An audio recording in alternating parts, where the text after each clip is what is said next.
Então hoje vamos conversar sobre a viabilidade do surgimento da vida desde uma perspectiva naturalista. E para isso, então, a gente tem que se perguntar o que é a vida, né? Mas tem muitas definições sobre vida, desde a biologia, a física, a química, a bioquímica, o metabolismo, tem muitas definições e nenhuma delas é uma definição exata, que envolva completamente o que a vida é. Por quê? Porque a vida é muito complexa, né? Então, como não temos uma definição da vida, vamos fazer uma outra pergunta. Seria qual é a unidade microscópica, estrutural e funcional dos seres vivos? Que assim a gente consegue ver o que todos os seres vivos têm em comum, né? E o que tem em comum seria, então, a célula, a unidade estrutural e funcional dos seres vivos.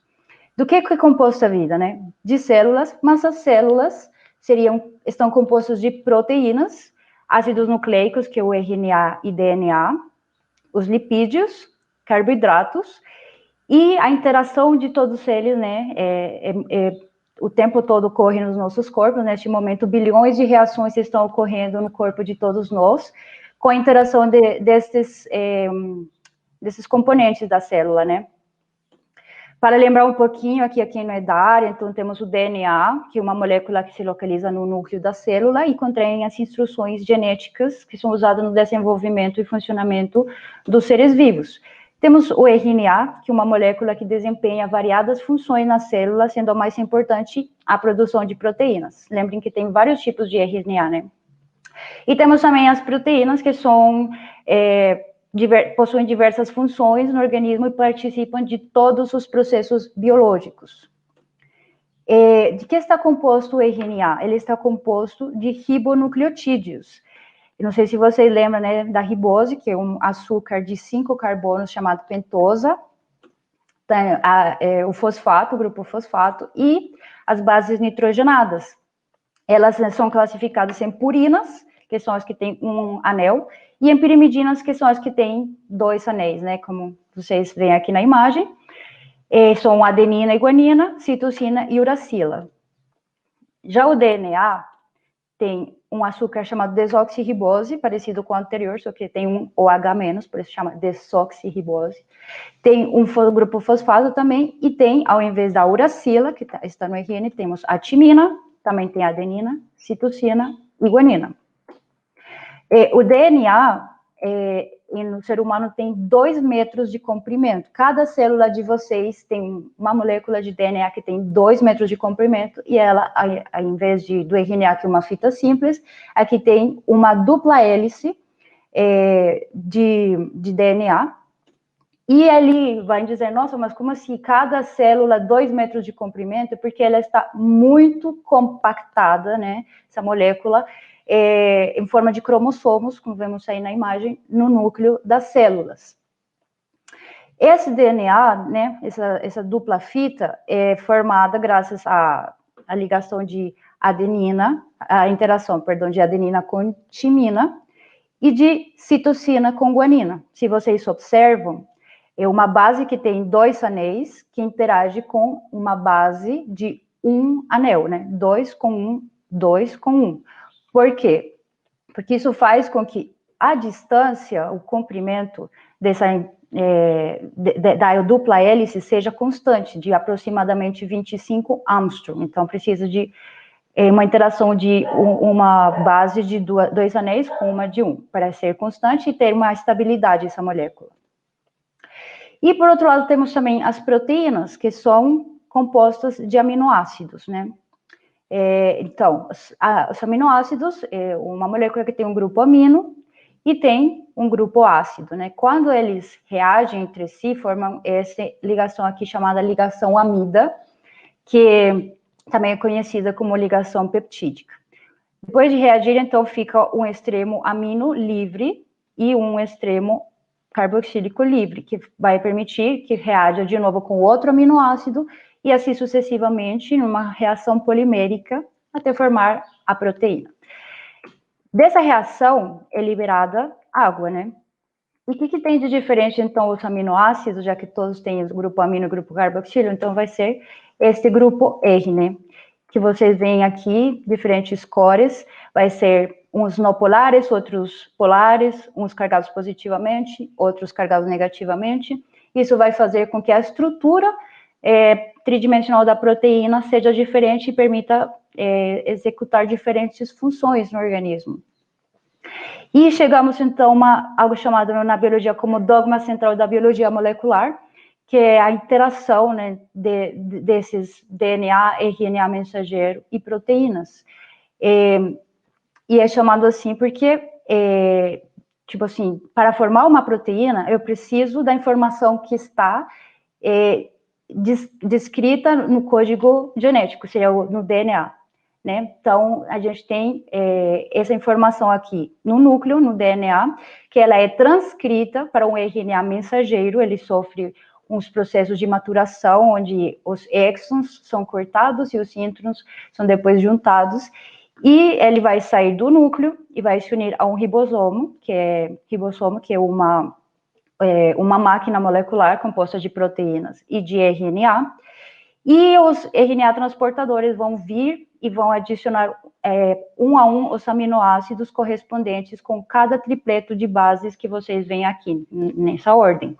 Assim, a informação que estava no DNA vai ser finalmente traduzida nessa linguagem de aminoácidos das proteínas. Então, por isso que a gente fala de fazer uma transcrição do DNA, se transcreve a informação para um RNA mensageiro, e do RNA mensageiro se traduz a informação para as proteínas. Mas, para fazer proteínas, a gente precisa de proteínas e no processo de transcrição e no processo de tradução. Todos os processos que eu falei não é que ocorram espontaneamente, tipo, o RNA mensageiro não vai vir copiar a informação do DNA sozinho, né? Ele precisa de alguém que desenrole o DNA, que ajude a colocar as bases na sequência correta. E todos os processos que eu falei de forma muitíssimo resumida têm envolvidas proteínas que ajudam nesse processo. Também na replicação do DNA são necessárias proteínas. E aqui a gente chega em um paradoxo, né? Porque para formar proteínas, eu preciso da informação que está no DNA e preciso de proteínas para executar o processo. Mas para replicar o DNA, eu preciso de proteínas também. Então, a gente chega num dilema ovo-galinha, onde a gente não sabe quem veio primeiro, se foi o DNA, que precisa de proteínas para se replicar, ou as proteínas que precisam da informação do DNA para serem sintetizadas. Aí, em 1980, início dos anos 80, né, um pesquisador chamado Thomas Seck, ele estudou muito sobre o RNA, que ele estava lá no meio passivo, e se achava apenas que era uma cópia passiva do DNA que era feita, mas não se dava muita importância. Aí ele descobriu que ele tinha propriedades catalíticas. Para quem não sabe que é catálise, é a aceleração da velocidade de uma reação que poderia durar milhares ou milhões de anos, pode acontecer em segundos ou minutos graças a essa catálise, por exemplo. Essas propriedades catalíticas eram normalmente dadas unicamente às proteínas. Não se sabia que o RNA tinha essas propriedades tão importantes. Quando ele descobriu isso, ele criou o conhecido como mundo do RNA, porque parecia como que o RNA tinha entrado em cena para salvar aquele dilema ovo-galinha da vida, né? Por quê? Porque o RNA era capaz de armazenar informação genética, então poderia ter sido um potencial ancestral do DNA. E também, como ele podia apresentar atividades catalíticas, ele seria um potencial ancestral do ribossomo. Pronto, problema resolvido, né? Então, não teríamos mais um dilema. Quem fez o primeiro papel na história da vida foi o RNA. Isso que se conhece como o mundo do RNA. E, graças a esse descobrimento, ele ganhou o prêmio Nobel anos depois.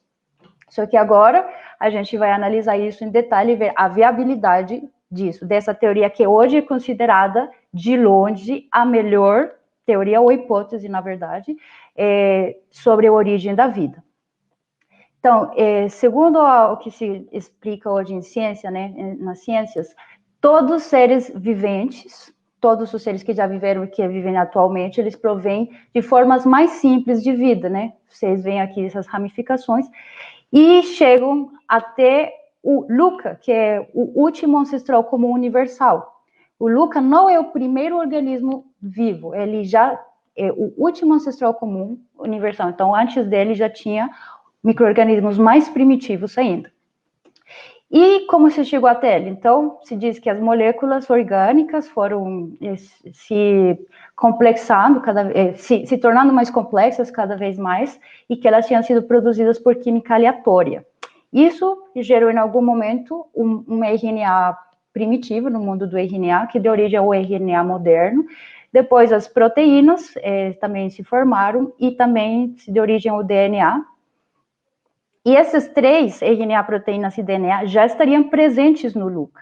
Na teoria da evolução se fala a partir do LUCA, eles não se metem com a origem da vida, eles falam a partir do LUCA, se foi diversificando ao longo de bilhões de anos, até formar os domínios bactéria, arcaia e eucária, e todas as subdivisões que vocês sabem, de taxonomia. Mas como é que essas primeiras formas primitivas de vida chegaram a se transformar no LUCA? A maneira como isso teria acontecido e ainda permanece pobremente entendido, tá? Aqui eu queria lembrar que sempre que eu faço essas afirmações e tudo que eu falo nas apresentações, vocês podem encontrar aqui as referências, caso queiram aprofundar no tema. Então, mesmo que o Darwin não falava sobre a origem da vida, ele falava da origem das espécies, depois de que a vida já teria surgido, ele fez algumas suposições de como teria surgido. Então, ele falava que teria uma sopa primordial, onde compostos necessários para a vida, que seriam ricos em fosfatos e em aminos, eles teriam estado num laguinho quente como esse, algo assim, que estaria em constante evaporação, então esses compostos iriam se concentrando cada vez mais, e reagindo entre si e se tornando mais complexos, né, até chegar nessa primeira célula primitiva. Mas o RNA pode ter surgido fora da célula, numa sopa primordial ou em outro meio abiótico? A ciência nos diz que sim.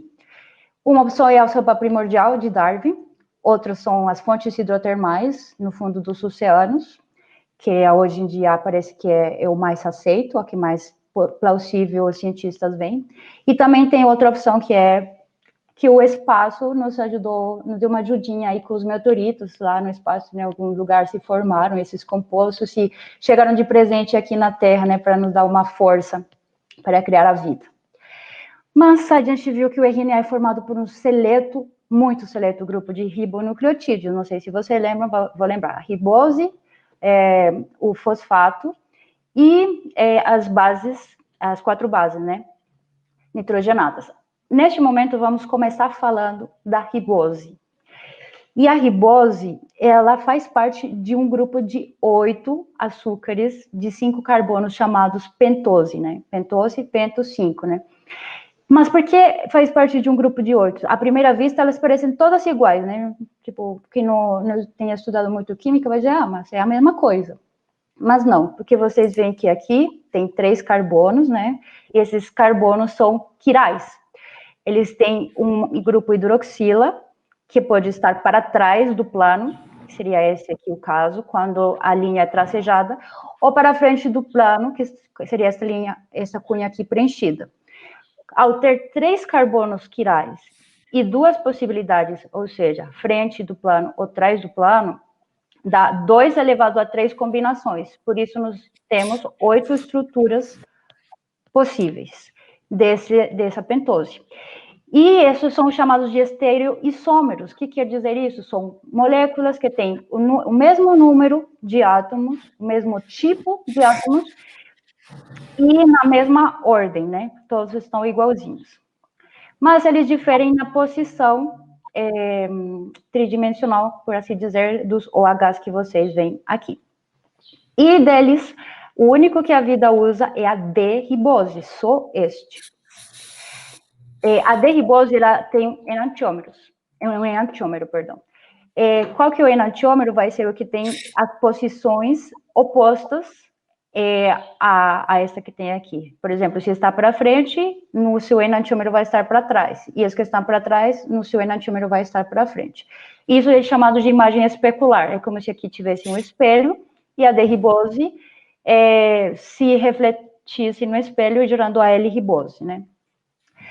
Assim, temos que estas 4 de cima, que tem D, teriam, então, os seus 4 respectivos enantiômeros.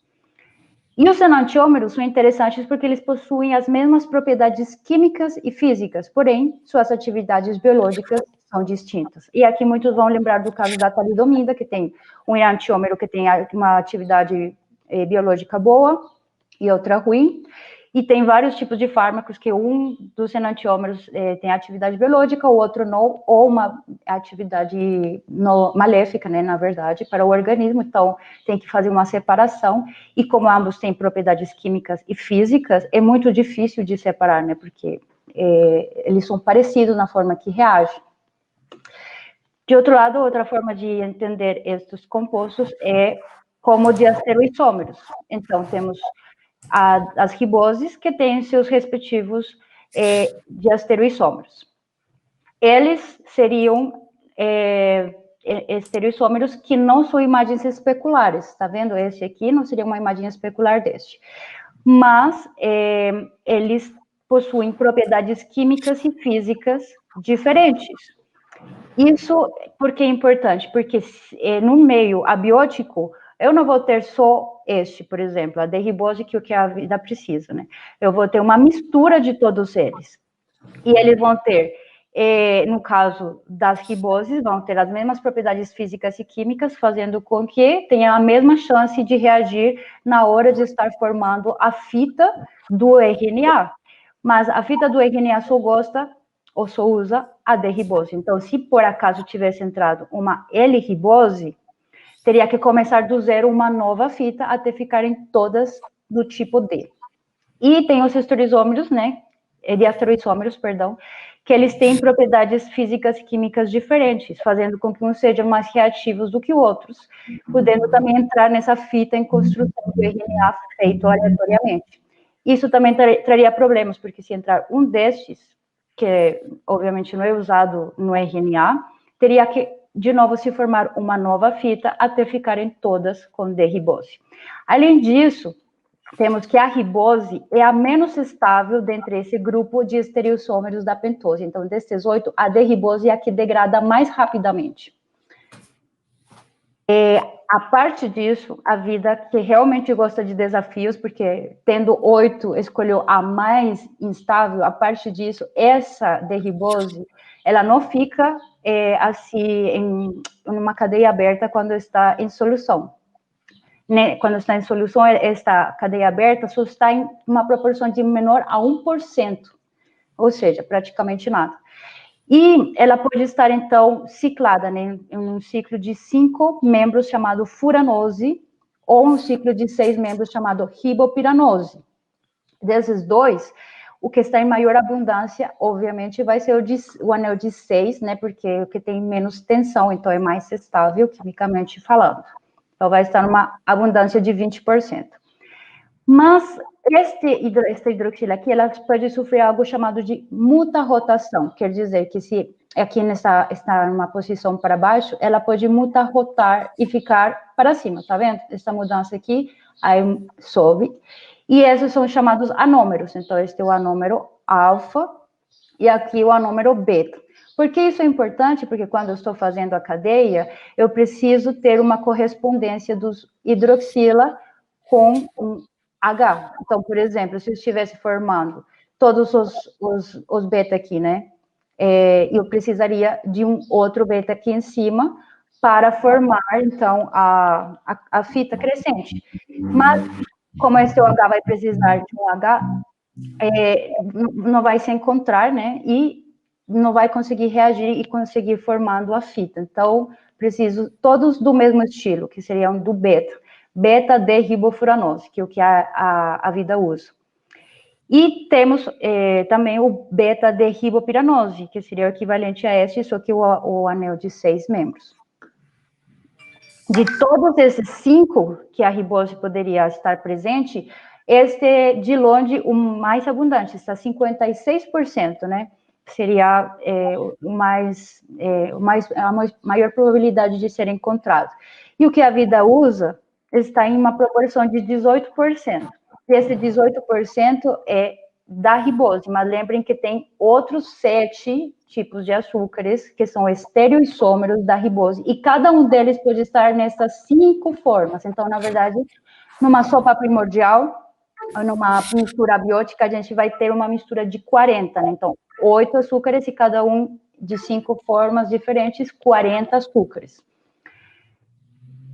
E os pesquisadores falaram, bom, como que teria sido, então, a formação da ribose no meio abiótico?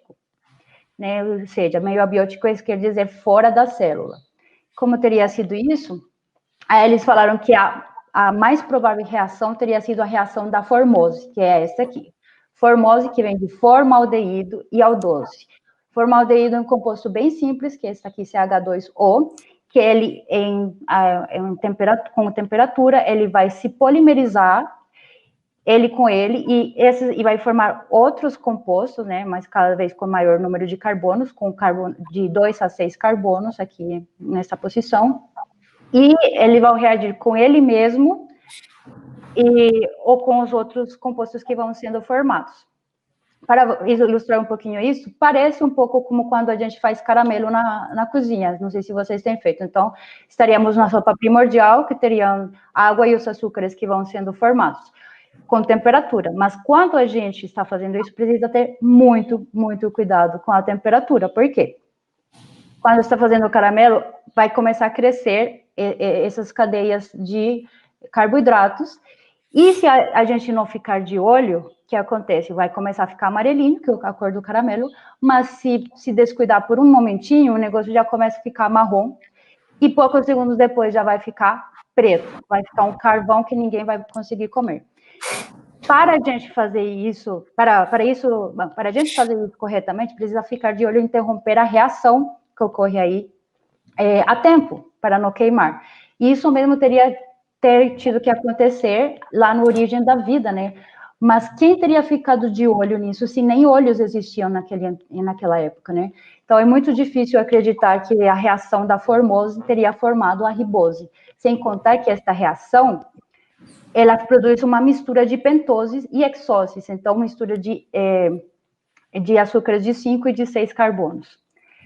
E o rendimento da ribose nesta reação, mesmo sendo feita num laboratório com condições controladas e um químico monitorando, que sabe quando é o ponto certo de interromper a reação, adivinhem, é menor a 1%. Por que tão pouco? Porque, claro, dá uma enorme quantidade de mistura de açúcares.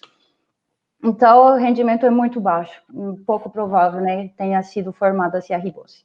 Além disso, para dizer que a reação da formose de origem à ribose para o RNA, tem que ter em conta essas considerações. A primeira seria que a terra primitiva tivesse uma alta concentração de formaldeído, mínimo uns 100 vezes maior a estimado no oceano primitivo, já é bem provável isso.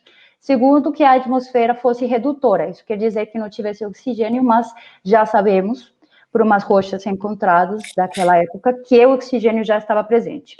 E, além disso, que o formaldeído tivesse se acumulado durante 10 elevado a 7 anos, o que não é viável, porque é um composto que reage facilmente, e então ele teria se decomposto nesse tempo. Além disso, a meia-vida da ribose, a pH 7, que é um pH neutro, é de 44 anos a 0 graus centígrados e apenas 73 minutos a 100 graus centígrados.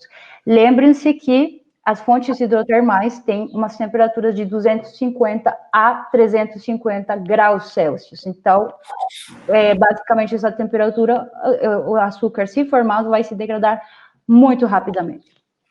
Mas os pesquisadores, eles perceberam isso e falaram, bom, ela degrada rapidamente, mas deve ter alguma coisa que estabilize ela. Aí fizeram vários testes e encontraram que o borato seria quem estabilizaria a ribose de forma seletiva. Vamos analisar esse artigo de 2013. Aí eles viram assim, que o borato devia ser umas 40 a 80 vezes mais concentrado que a concentração da ribose no meio, o que já é bem difícil, até assumir que naquela época tinha tantas sais boricadas, ou seja, com boro, em uma concentração tão alta. Também precisa, para essa estabilização com borato, um pH muito alto, de 12 a 12,2, uma temperatura média de 45 graus Celsius, e precisa de um catalisador, lembra aquele que acelera a reação? Precisa de cálcio para isso. E precisa, e esse borato, então, se complexaria com álfa. Mas quando a gente vai ver a metodologia do artigo, vê umas coisas que na vida real não aconteceriam. Por exemplo, eles partem de compostos comprados na Sigma Aldrich, ou a antiga Merck, que tinham purezas de 95% ou mais do que isso. Coisa que na vida real não existiria, porque estaria numa sopa primordial tudo misturado, não vai ter uma pureza tão alta, né? Além disso, eles já usam direto a derribose, mas se esquecem que no meio teria a arabinose, xilose e lixose, então não estaria a derribose pura, mas tudo bem. E usam ela numa concentração muito alta, 1 milimolar, que quase seria impossível achar uma concentração tão elevada no meio abiótico. Além disso, usam uma concentração de 40 a 80 vezes maior a essa da ribose, que já é alta, então essa seria muito alta, de borato. E o que eles obteram? Que o borato, então, se complexaria com a alfa-D-ribofuranose, só que essa não é a que a vida utiliza. Lembrem que o que a vida utiliza é a beta-D-ribofuranose. Então, beleza, ele se complexa e estabiliza a alfa, mas não é a que a vida usa. Então, não entendi qual que é o bom que ele faz, né, na reação. E por que ele se complexa com alfa? É muito simples. Vejam aqui a posição dos dois OHs. Eles estão para baixo. Isso faz com que o borato, se complexe dessa forma aqui, com os dois de baixo. Coisa que não poderia acontecer com a beta-D-ribofuranose, porque um OH está para baixo e o outro está para cima, né? Então, não seria possível. A meia-vida da ribose a 25 graus, que é uma temperatura menor, a usada aqui para a complexação, decresce com o aumento do pH, sendo que a pH entre 8 e 10 é de apenas 238 dias, tipo, menos de um ano, muito pouco em tempos geológicos, né? Muito pouco. E lembrem que o pH a reação precisa é de 12, então o pH ainda maior, então seria bem menor do que esse tempo aqui. Se a temperatura for maior a 75 graus, já o pH entre 5, 4 e 10 desce tanto que chega a ser de poucos dias ou inclusive horas, mesmo estabilizado com borato. E nem sequer a furanose que a gente precisa, né? Mas tudo bem. Agora, outro estudo vai analisar a compatibilidade do mundo do RNA com o oceano primordial. E aqui, então, a parte da ribose, né? A parte da ribose, eles vão analisar a citocina, que é a base nitrogenada mais instável, e a ligação fosfodiéster. Então, cada bloquinho desses vai ter os três, ribose, citosina e ligação fosfodiéster. Cada corzinha que vocês vão ver é um pH diferente. Então, temos pHs 3, 5, 5, 4, 6, 7, 8 e 10. E diferentes temperaturas, 0, 25, 50 e 75.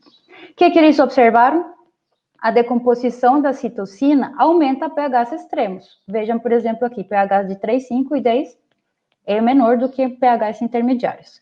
ISO a 0 graus e a todas as temperaturas foi observado exatamente o mesmo. A decomposição da citosina também aumenta com o aumento da temperatura, como vocês podem ver aqui.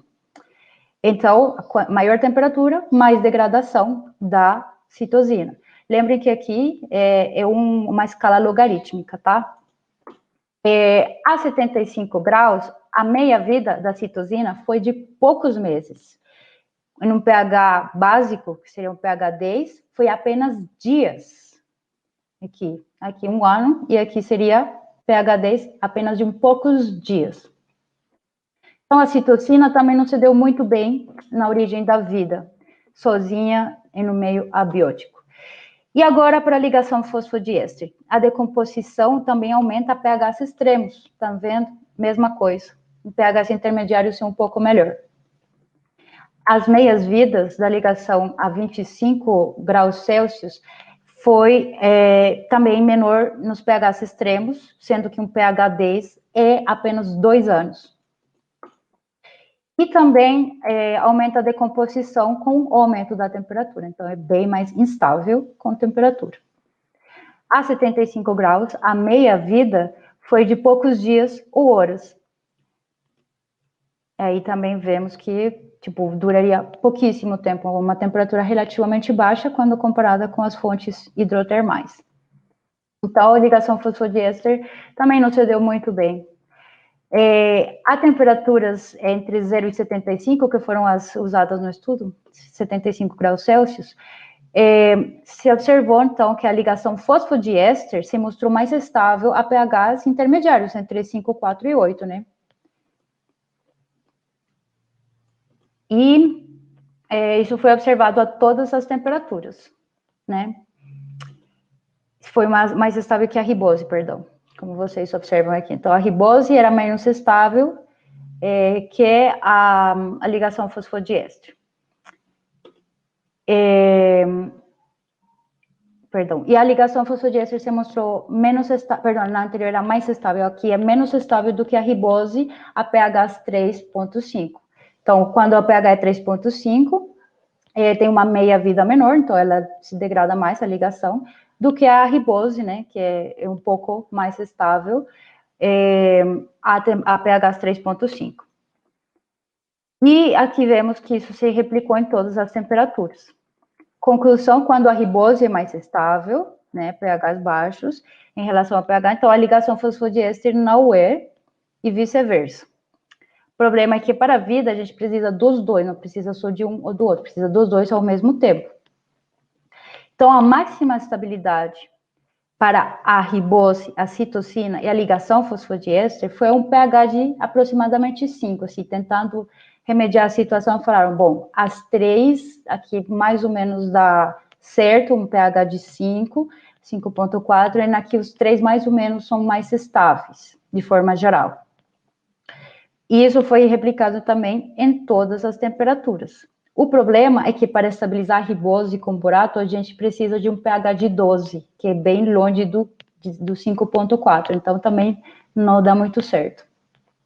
E em todos vimos que a maior temperatura, maior degradação dos compostos. A 75 graus, a meia-vida desses três componentes estaria em um intervalo de apenas poucas horas ou alguns meses, o que é muito pouco para um tempo geológico, né? E lembremos, né, que as fontes hidrotermais são bem maiores em temperatura. Que implicações teria isso para a origem da vida, a estabilidade das bases do RNA? Aqui temos um artigo do Stanley Miller, o famoso Stanley Miller, que em 1963 fez aquele experimento para gerar aminoácidos, né, que até hoje é ensinado nas escolas e universidades, e que hoje em dia não tem mais validade científica, porque ele usou uma atmosfera redutiva, que não tinha oxigênio, mas a gente já viu, né, que naquela época já tinha oxigênio, então a validade desse experimento é nula atualmente, mas ainda assim continua sendo ensinado. E ele fez esse artigo no ano 1998, vou ler para vocês, porque é incrível, né, como ele mesmo reconhece. Então, as teorias da origem da vida em alta temperatura exigem que os componentes do primeiro material genético sejam estáveis. Claro, de nada adianta que os compostos se formem a temperaturas altas se eles não são estáveis, não vai poder evoluir, porque vai degradar. Então, eles mediram as meias-vidas das bases nucleotídicas e eles perceberam, né, que eram muito curtas na escala de tempo geológico. Eles mediram a 100 graus, que é a temperatura que crescem os micro-organismos hipertermófilos, e encontraram que a paraderina e guanina era de aproximadamente 1 ano, da uracila 12 anos e da citosina apenas 19 dias. Então, eles falam assim, que a origem da vida deveria ter ocorrido extremamente rápido, assim, menos de 100 anos, o que é um absurdo. Concluímos, então, dizem eles no artigo, que a origem da vida em altas temperaturas até que poderia ser possível, mas não pode envolver nem adenina, nem uracila, nem guanina ou citosina. Mas como assim? A gente não conhece outro tipo de vida que tenha coisas diferentes a essas bases nitrogenadas. Todas, desde bactéria até o ser humano, usa adenina, uracila, guanina e citosina no RNA. Então, isso se torna uma especulação, porque a gente não conhece outra forma de vida que não tem essas bases. As taxas de hidrólise, o rompimento das moléculas, né, a 100 graus, sugeririam que o impacto de um asteroide em ebulição no oceano redefiniria o relógio probiótico, exigindo os processos sintéticos prebióticos recomeçarem, porque degradaria, né, a uma temperatura dessas. Então, parece que os meteoros que visitaram a Terra trazendo presentinhos para a vida também não daria certo, porque promoveriam a degradação dessas moléculas. E por que eles colocam o exemplo dos hipertermófilos, né? Porque resulta que nessas temperaturas vivem micro-organismos sim, só que eles já são organismos vivos que estão completamente adaptados a esse meio e que tem um monte de reações ocorrendo dentro deles para o sustento dessa vida. Mas é muito diferente um RNA dentro de uma bactéria, completamente funcional, a um RNA sozinho, desamparado, no meio abiótico, com uma temperatura altíssima, que o único que faria seria degradar ele. Tem outro artigo que estuda o potencial termodinâmico das bases nitrogenadas e da desoxirribose e ribose em sistemas hidrotermais, que, como eu falei, parece que são os mais aceitos hoje em dia para o surgimento da origem da vida. E eles dizem assim, que as concentrações das moléculas precursoras, que seriam o formaldeído e ácido cianídrico, podem ser sintetizadas, mas que elas são dependentes da temperatura, claro, porque são reações que precisam de fornecer energia. Porém, elas prevalecem, as concentrações prevalecem maiores em temperaturas baixas, porque, claro, temperaturas altas elas vão degradar. Então, nada adianta que os compostos se formem, graças ao aumento da temperatura, mas logo após vão degradar, porque não vão suportar tanta temperatura e não vai ter ninguém que tire, assim que é formada, tire e coloque numa temperatura que faria com que fossem mais estáveis, como a gente faria no laboratório, por exemplo. Resultados apresentados aqui, concluem eles, sustentam a noção de que os sistemas hidrotérmicos podem ter desempenhado um papel fundamental na origem da vida. Como assim? Mas o artigo do Miller fala que uma origem da vida em alta temperatura pode ser possível, mas não pode envolver essas bases nitrogenadas. Aqui vemos uma séria contradição.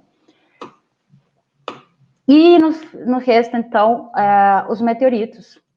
Então, o ano passado, em novembro do ano passado, não faz nenhum ano, fez um escândalo assim no meio científico, porque pela primeira vez foi encontrada ribose num meteorito, tipo, proveniente do espaço, né? Tipo, ribose extraterrestre. E outros açúcares foram encontrados, né? Então, eles analisaram 3 condritos carbonáceos e encontraram evidências de ribose e outros açúcares que são bioessenciais. E eles falam que não é possível que tenham sido contaminados, que realmente estavam aí desde antes deles chegarem na Terra, né? E eles fizeram uma simulação em laboratório, dizendo que foram formados com processos semelhantes a, adivinhem qual reação? A reação da formose, que a gente já viu que é parecido com a reação de fazer caramelo, então o negócio teria queimado se fosse assim. E nesse artigo, eles mostram que as concentrações dos compostos encontrados foram apenas de 2,3 a 11 partes por bilhão, em uma amostra de 2 gramas. Então, é uma concentração infinitesimal, muito, muito, muito pequenina. Além disso, a ribose foram encontradas também, adivinhem quais, as suas amiguinhas, né, que são a arabinose, xilose e lixose, e a sua crialidade, convenientemente, adicionei eu, não foi estudada, claro, porque aí daria o dobro do problema. Eles já encontraram 4, mas se tivessem estudado a crialidade, teriam visto que, na verdade, eram 8, né, as Ds e as Ls.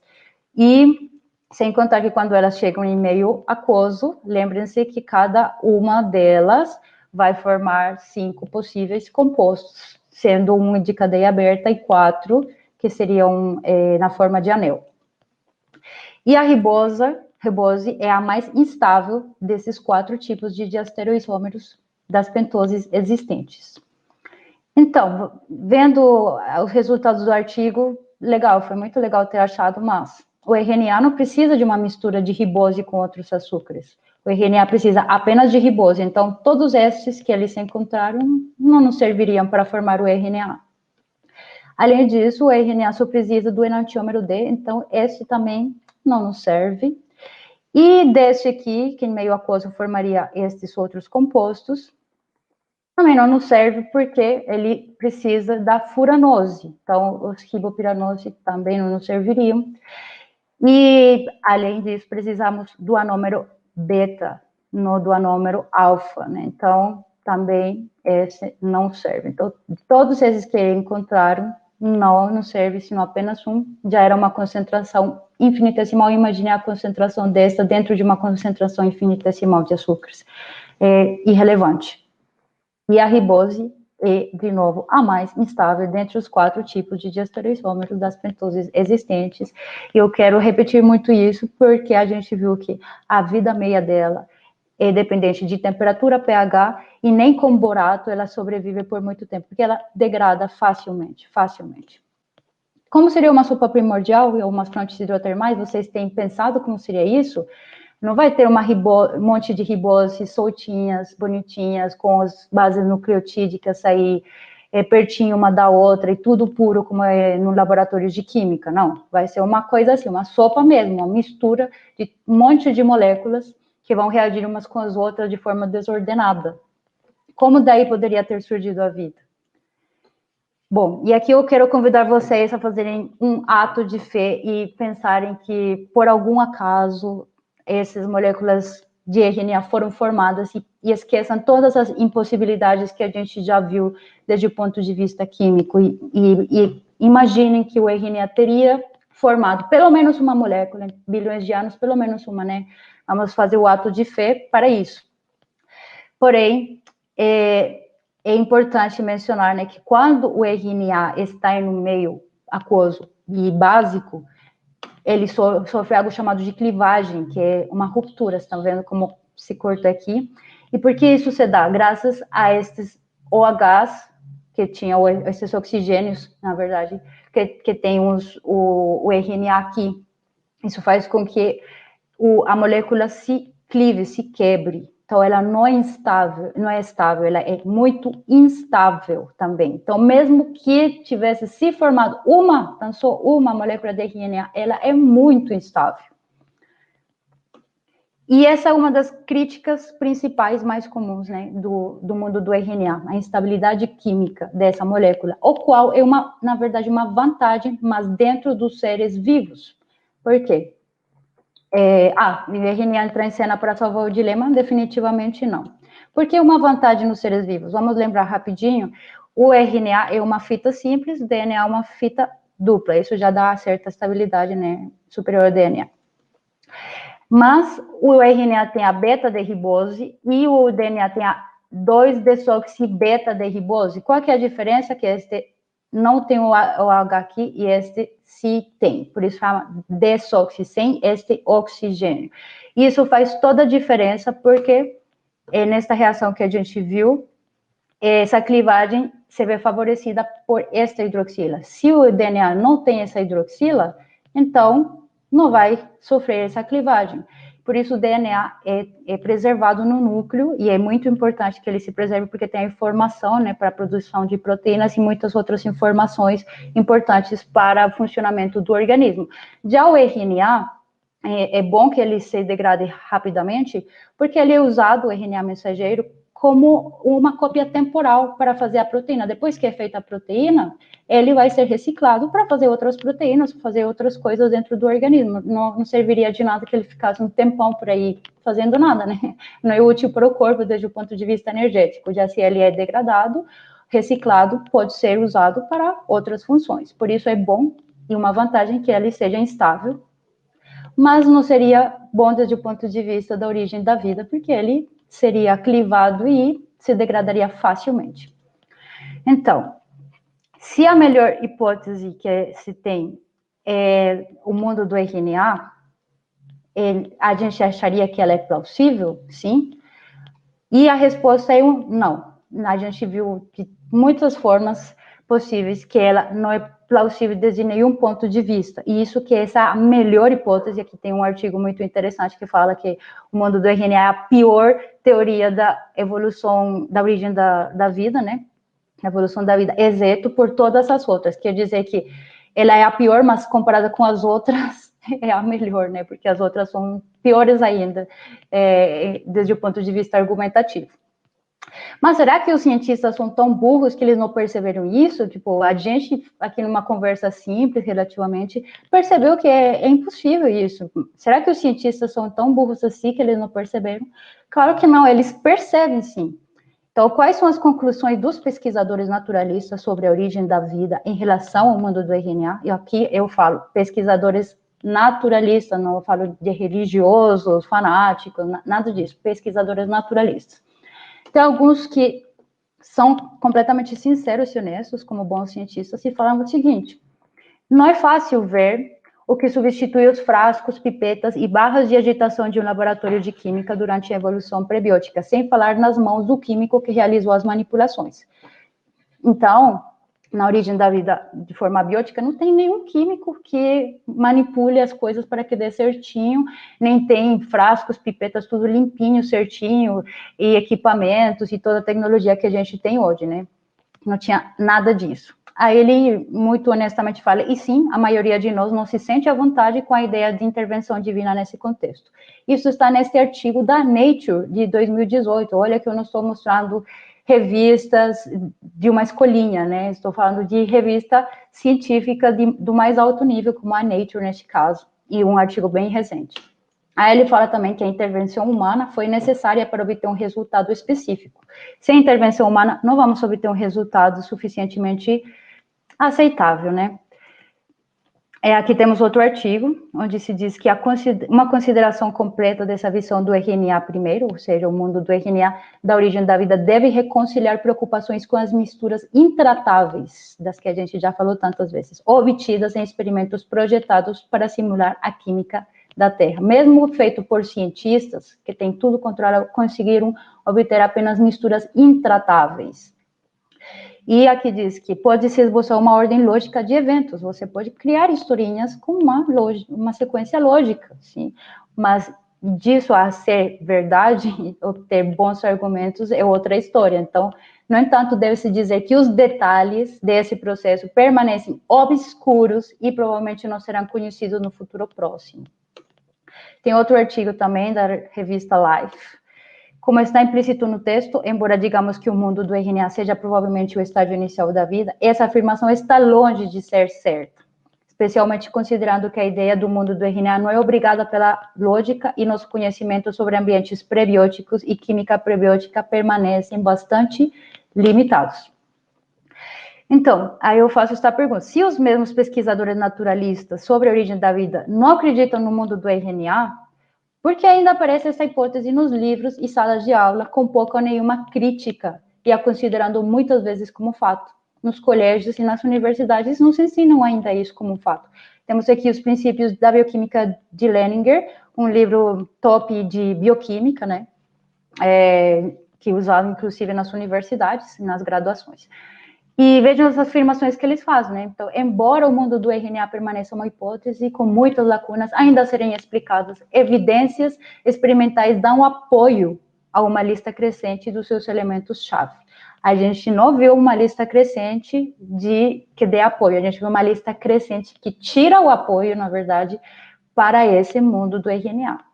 São muitos mais as afirmações contra, né? Contra essa possibilidade. Aqui, de novo, se faz a afirmação que a vida surgiu há 3,5 bilhões de anos. Muito provavelmente com a formação de um compartimento fechado por membrana contendo uma molécula de RNA autorreplicante. Por que fazem essa afirmação se tem tantas lacunas? É o mesmo livro que fala. Aqui tem outro livro-chave, que é a Célula de Cooper, também muito usada em biologia. E é mostrado de novo aquele experimento do Miller, que estamos cansados de ver, de dizer que ele não tem boas bases para afirmar a origem da vida, da origem dos aminoácidos, porque ele usou uma atmosfera que não era a da Terra. Se ele tivesse usado oxigênio aqui, não teria dado esses compostos. E eles dizem aqui nesse livro, embora os experimentos de Miller não tenham repetido precisamente as condições da Terra primitiva, que a gente já viu isso, né? Eles demonstraram claramente a possibilidade da síntese espontânea de moléculas orgânicas, fornecendo um material básico a partir do qual se originaram os primeiros organismos vivos. E isso aqui não faz sentido, porque eles mesmos aceitam que o experimento do Miller não repetiu as condições da Terra primitiva. Então, a síntese não foi espontânea dessas moléculas.